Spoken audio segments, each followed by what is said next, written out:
Kaduna State government has filed criminal charges against the Anglican Bishop of Zaria Diocese, Right Reverend Abiodun Ogunyemi, for defamatory remarks against Governor Nasir El-RUFAI.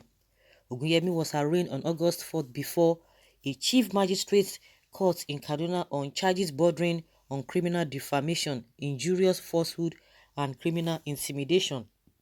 The bishop had criticized Mr. El-RUFAI in a statement in November last year following a government directive that the Cathedral Church of St. George in Zaria be demolished. Ogunyemi alleged the governor was being groomed to take over from President Muhammadu Buhari in 2023, but he would never be president. The government then rescinded its order to demolish the 110-year-old cathedral because of its historical value. However, following several interrogations by the police, Ogunyemi was arraigned on the advice of the State Ministry of Justice. He pleaded not guilty and was granted bail. A member of the Kaduna Synod and Canon of the Cathedral Church of St. Michael Kaduna stood in as surety.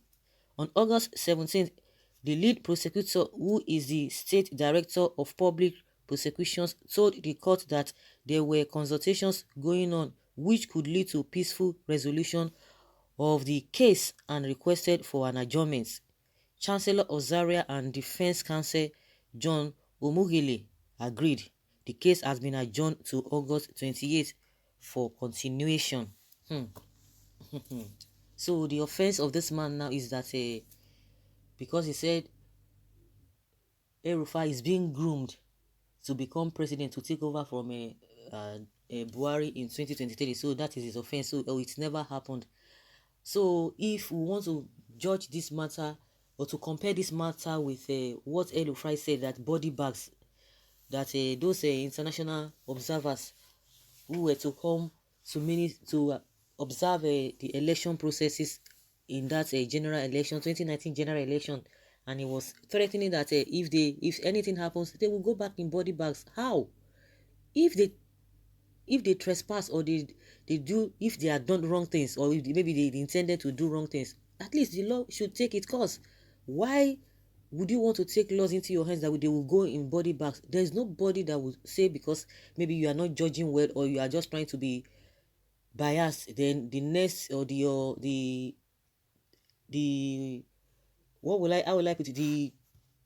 what should be made, or the punishment will not be that they should go in body bags. So they will say all manner of things because of immunity. Even the ones that do not have immunity will understand and will be hearing the statements being made by this so-called Miiti. How many of them have they arrested?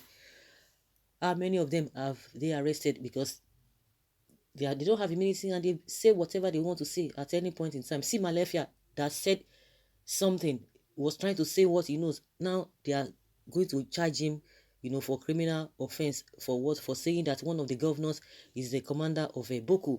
So this whole thing is just, I don't know. But at the end of the day, just like they are saying, it's my hand up, they have to resolve it. Because I could remember then when this whole thing happened. And I believe, and again, the same people, the same religious leaders, whether they are Christians or whatever, they came back and, they praised El-RUFAI to high heavens because he didn't demolish the whole thing. He was meant to demolish the building, but at the end of the day, he didn't demolish it. So I'm even surprised that it is that matter they are still bringing up now.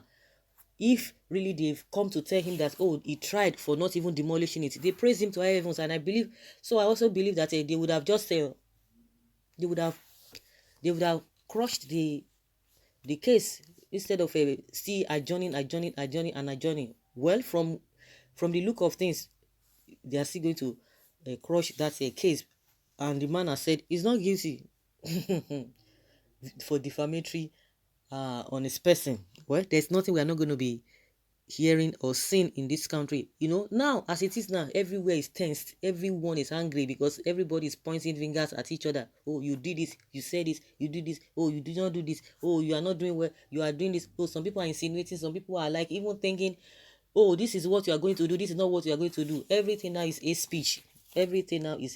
And from what they have said, they are going to find anybody who is culpable of that or who falls into that category from 500,000 to 5 million. So before you make any comment, you have to think well, unless you already have the money to pay to these people. And I don't know why these people are really so agitated. Any little thing they are angry. How many Nigerians are angry? How many Nigerians are happy about the situation of things? Especially just to be able to feed 3 times a day, just to be able to have a good things of life, little things, social amenities not there. Just so even for people to feed themselves is a problem. And some people will tell you, oh, forget it, even in the midst of all this hardship here and there, some people are still surviving. But the question is that, what is the percentage of those who are thriving in this kind of situation? What is the percentage of those people?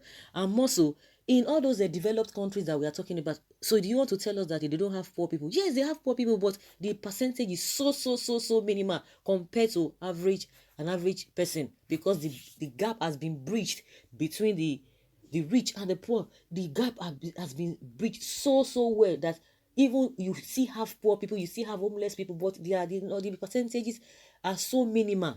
But in this place, it's so wide. The gap between the rich and the poor is so wide, and these people, they refuse to bring it closer. They don't want it. So if these people are just angry, oh, because they said this, because they said this, because they said it, then what about those who are losing their lives on a daily basis? If the government can be angry because of somebody said what you think, it is not what you are doing, then what about the people who are losing their family members on a daily basis? How would they feel? That is what I'm saying. Any little thing, they get agitated. Any little thing, they get angry. Then what about the masses? They don't even care about the feelings of the people. Any little thing, they get angry. So, from what we have heard, definitely they are still going to crush that case. It's not going to go far, because initially the governor has stopped the demolition of the church, and the so-called pastor or the Christians, they've come out and they hailed him to high heavens, that, oh, they thank him for not demolishing it. So I'm even surprised now, the statement that the man made, they are still elongating it, they are still adjourning, taking him to court, this and that. In as much those people have come to appreciate you that you didn't demolish it, to me, I expected them to have just crushed the case. But let's see how it goes, since it's been adjourned again to October. Let's see what happens. So guys, let us hear your opinion. Leave your comments respectfully in the comment section. Thank you for always being there. Bye.